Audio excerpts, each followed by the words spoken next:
मजलिस के सदर बैरिस्टर असदुद्दीन अवैसी ने गुजरात के अहमदाबाद में पार्टी वर्कर्स से खिताब करते हुए कहा है कि मजलिस गुजरात के असम्बली इंतखाबात में शिरकत करेगी और फतेह हासिल करेगी। इन्होंने एक वाक़े का जिक्र करते हुए कहा है कि लोग किस तरह उन्हें इंतखाबात से रोकना चाहते थे। सदर मजलिस ने कहा है कि हमें हिम्मत करके आगे बढ़ना चाहिए और इंतखाबात में कामयाबी हासिल करनी चाहिए। और इसमें जज्बा है, जुस्तजू है।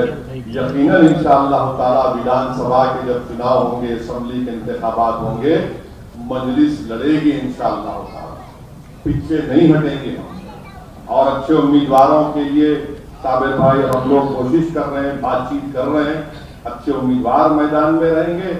अब ये बार बार देखिए, ये हारेंगे वो जीतेंगे, मुझे इसकी फिक्र नहीं है, मुझे इसकी फिक्र ही नहीं है बिल्कुल। मुझे अच्छी तरह याद है कि आज से एक 10-12 बरस पहले मैं किसी रियासत में गया था मजलिस को शुरू करने के लिए, तो वहां पर उस शहर के जिम्मेदारों ने मुझे बुलाकर कहा कि यहाँ पर मजलिस को मत शुरू करिए। मैंने कहा क्यों?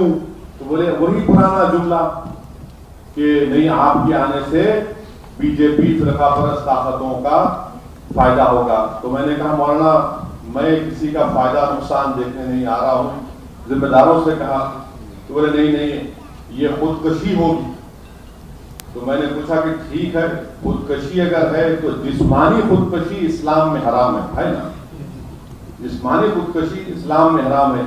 मैंने कहा आप तमाम जिम्मेदार थे, मैंने कहा मैं जिस्मानी खुदकशी करने नहीं आया हूँ, मैं सियासी खुदकशी करने आया हूँ। आपको क्या तकलीफ होनी चाहिए? खामोश हो गए, बोले ये आपसे जबान से आपकी मुकाबला नहीं कर सकते। मैंने कहा मैं मुकाबला नहीं करने आया हूं, मैं कह रहा हूं कि मेरा नुकसान होगा ना, आपका क्या नुकसान हो रहा है, मुझे करने दीजिए। मगर आज उसी शहर में वो जो लोग मुझसे मिले थे, आज वो मजलिस के चाहने वाले हैं, वो मजलिस के काम करने वाले हैं। तो एक आदमी को कोशिश करनी चाहिए, मैं आगे बढ़ूंगा, आप आगे बढ़ो, आपके सामने आपके साथ लोग बढ़ते जाएंगे।